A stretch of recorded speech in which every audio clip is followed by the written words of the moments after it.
Hola, mi nombre es Sibilles Esther Morales Pico, estudiante del segundo semestre de Psicología, siendo el día 29 de noviembre del 2025 a las 3:14 de la tarde. Voy a hablar acerca del compendio 3 de Teorías y Sistemas de la Psicología.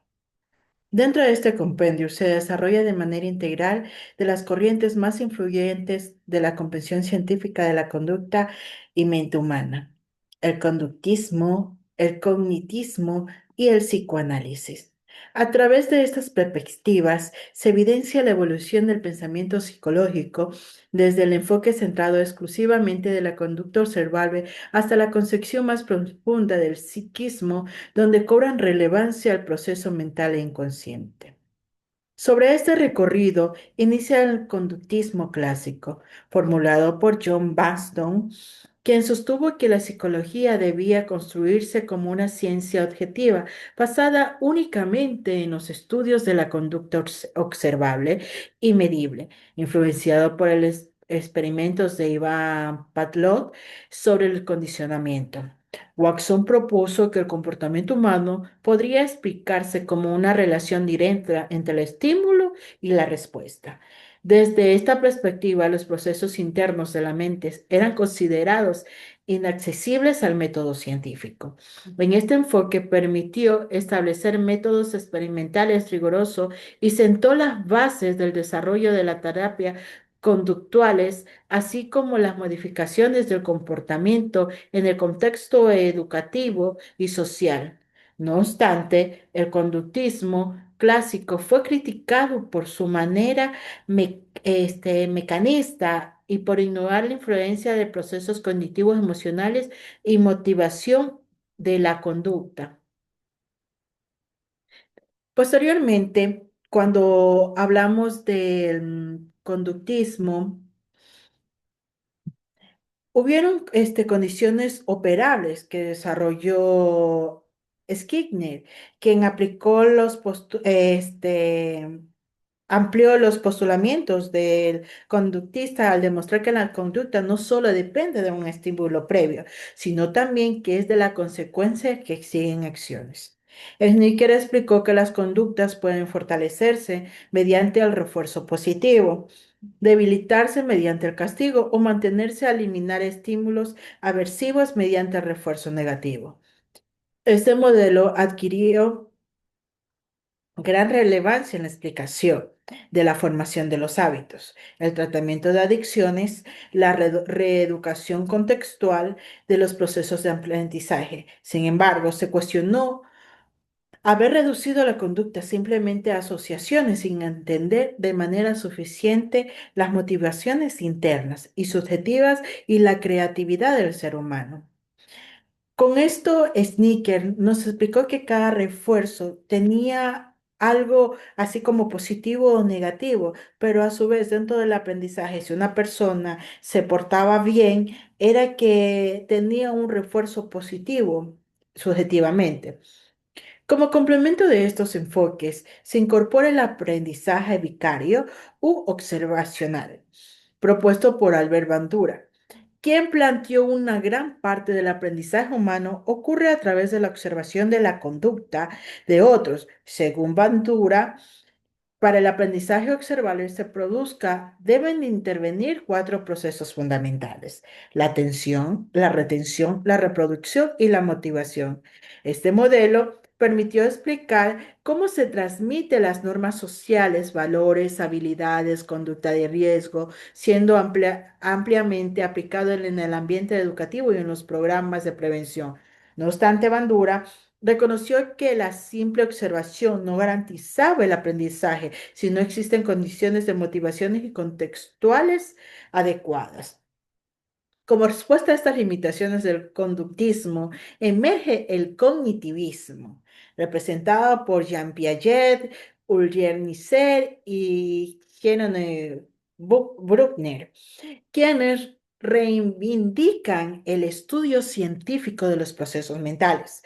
Desde esta corriente, la mente se concibe como un sistema activo del procesamiento de información similar al funcionamiento de una computadora.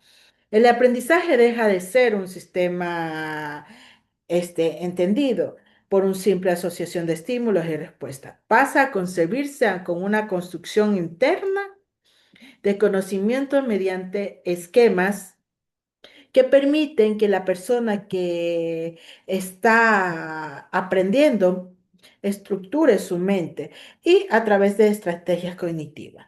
El cognitivismo aportó de manera significativa al estudio de la memoria, la percepción, la atención, el razonamiento, el lenguaje, la resolución de los problemas, así como el estudio de la memoria a través de una educación de aprendizaje significativo. Sin embargo, se critica este enfoque por estimular la influencia del contexto social, cultural y emocional del comportamiento humano. Paralelamente a esta corriente, la unidad desarrolla la profundidad de la corriente analítica. Después de esto, ver este tipo de falencia, vino la psicología analítica, la corriente analítica, sustentada en la obra de Sigmund Freud, la que propone una concepción radicalmente distinta del ser humano. Para el psicoanálisis, el psicoanálisis, la conducta no puede explicarse únicamente desde lo observable, ni desde los procesos conscientes, sino esta determina una gran medida con fuerza, inconscientemente. Freud plantea que la vida psíquica está regida en una dinámica de tensiones entre la excitación, el deseo, la reprensión, la descarga, la orientación por el principio del placer y regula por el principio de la realidad. Uno de los aportes centrales de los psicoanalistas es la formulación del inconsciente como el núcleo profundo del psiquismo, donde se alojan deseos reprimidos, especialmente el contenido sexual e insectuoso, que no pueden expresarse de forma directa debido a las normas sociales y morales. Estos contenidos, sin embargo, no desaparecen si no se retoman de manera simbólica a través de los sueños, el laxus, los actos fallidos, los síntomas neuróticos y fantasmas. También vemos sobre los modelos estructurales del aparato psíquico, destacando la segunda tópica freudiana que, que nos da a entender que está compuesta del yo, del ello, el yo y el superyo. El ello representa los impulsos instintivos inconscientemente, como cual, cuando nosotros vamos a una cancha de fútbol y viene inconscientemente, tiran una pelota y nuestro impulso instintivo rápidamente nos tapamos. Ya. El yo actúa como mediador de los deseos. Por ejemplo, cuando uno está con deseos de comer algo y luego recuerda de que ese algo le hace mal, ¿qué hace? Dice, no, eso me perjudica a mí. Y las exigencias de la realidad y las normas del superyo. Mientras el superyo se interioriza de la ley, la moral, las prohibiciones sociales, el conflicto entre las instancias de la base del sufrimiento psíquico. Ahí vienen las distintas identidades, sociales de que viene de que las personas, un ejemplo que las personas trans no les importa lo que dicen la gente, sino ellos hacen lo que internamente piensan y realizan, se ponen ropa de mujer y no les importa lo que opine la gente, entre otras cosas. La represión está representada por el mecanismo de las defensas fundamentales, encargadas de mantener fuera de la conciencia el deseo inaceptable. No obstante, lo reprimido retorna bajo formas deformando, generando síntomas y malestares.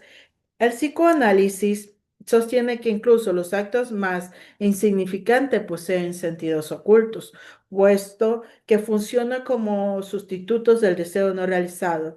Desde esta perspectiva, el síntoma no es solo una enfermedad, sino también una forma de satisfacción parcial del deseo inconsciente. En el plano clínico, se destaca la transferencia del fenómeno mediante el cual el paciente proyecta el análisis sus vínculos afectivos inconscientes permiten una interpretación de sus conflictos más profundos. A través de los procesos analíticos del sujeto que puede reconocer el origen del sufrimiento, resignificar su historia y lograr mayor comprensión de sí mismo. El psicoanálisis se originó justo para ver las fallas o las falencias que tiene el ser humano, tenemos el ser humano. Y de ahí es una base de que uno puede tratar y analizar en el problema que podemos ayudar a un paciente, porque a través de la proyección de su pasado podemos realizar un tipo de síntesis para mejorar y ayudar a través de las transferencias emocionales.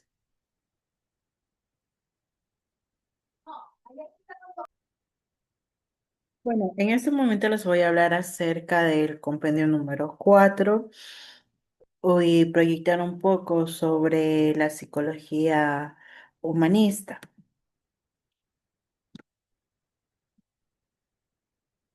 La psicología humanista surge como una profunda respuesta histórica, filosófica y científica a una humanidad herida por las guerras del siglo XX.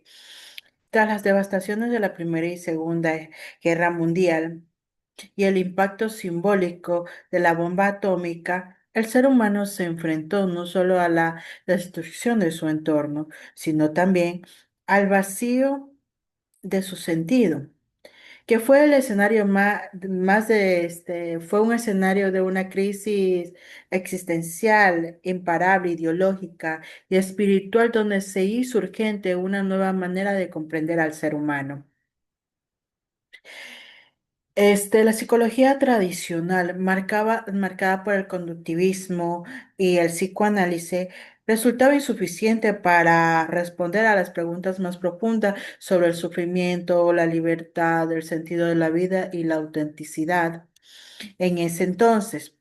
Y se vio emerger identificar y buscar y proyectar nuevas expectativas, inspiradas en las corrientes filosóficas como el fenomenalismo, la fenomenalidad de Husserl y el existencialismo de Kierkegaard, de Nietzsche, de Heidegger y Sartre.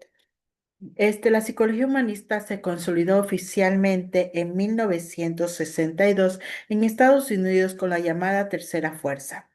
Terminó acuñado por Abraham Maslow.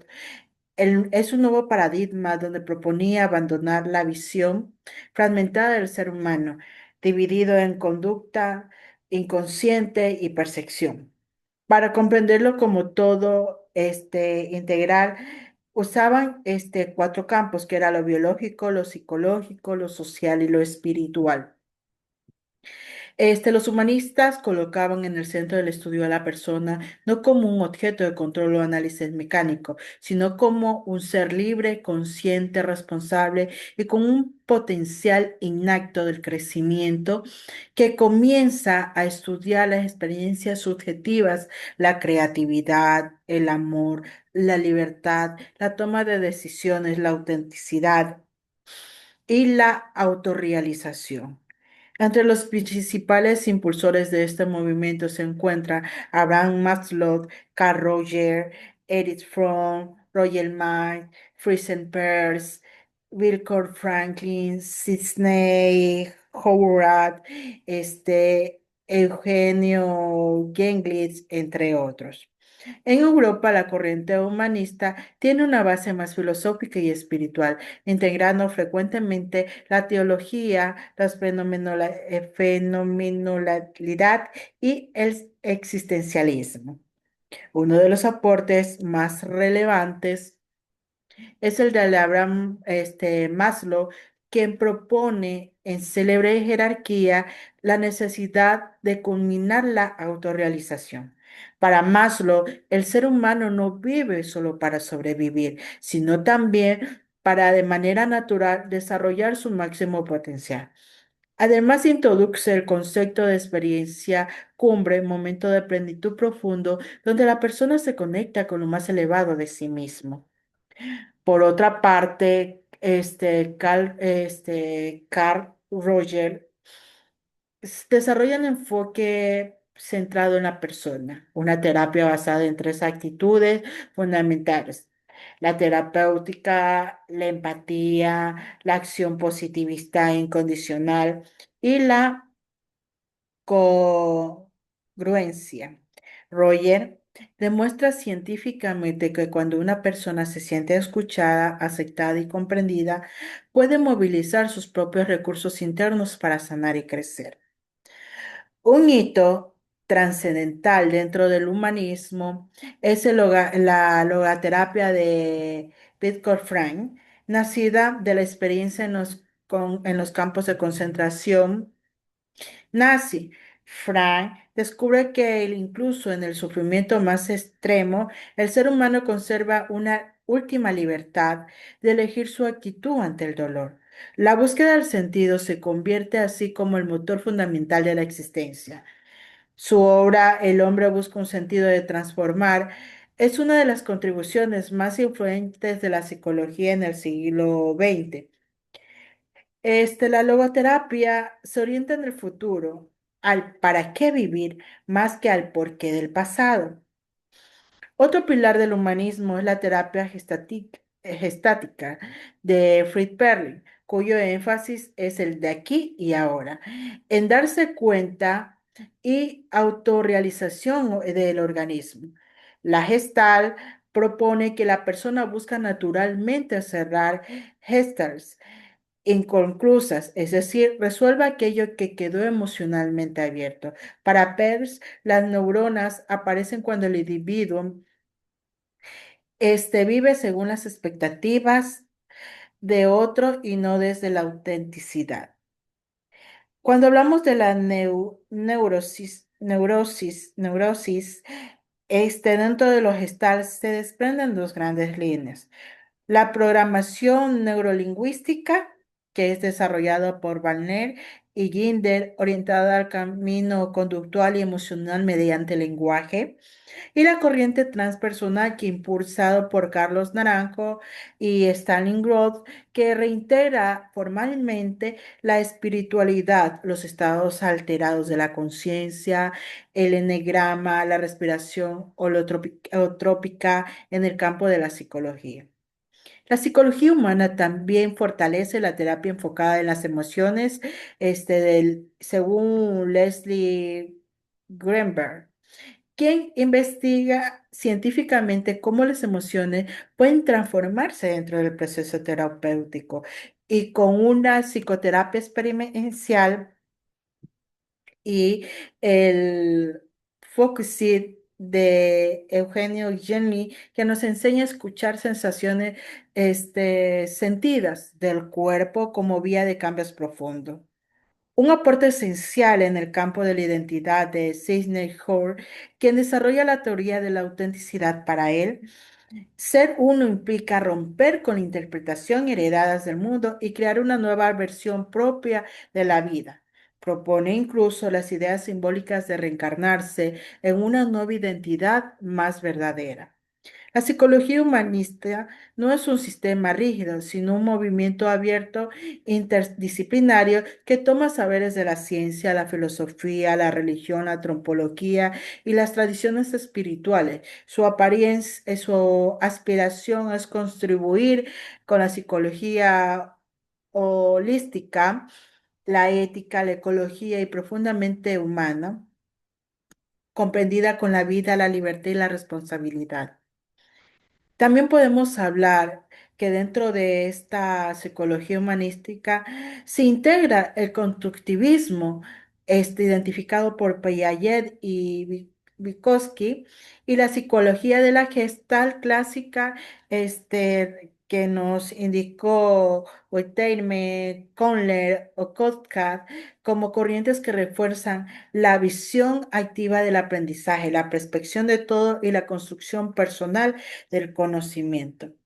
Muchas veces debemos de analizar desde cómo estas corrientes este, psicológicas han ido evolucionando y cada una ha dado un cierto tipo de aportación para hoy en día la psicología actual. Recordemos que nuestro cerebro o nuestra mente, nuestra conducta, nuestro yo interior refleja más allá de lo que queremos dar. Y muchas veces ocultamos a través de nuestras emociones, ocultamos a través de nuestros pensamientos, ocultamos a través de este, de nuestras modificaciones, muchas perspectivas que queremos realizar como ser humano. No olvidemos que nosotros somos los que decidimos ser ahora. Gracias.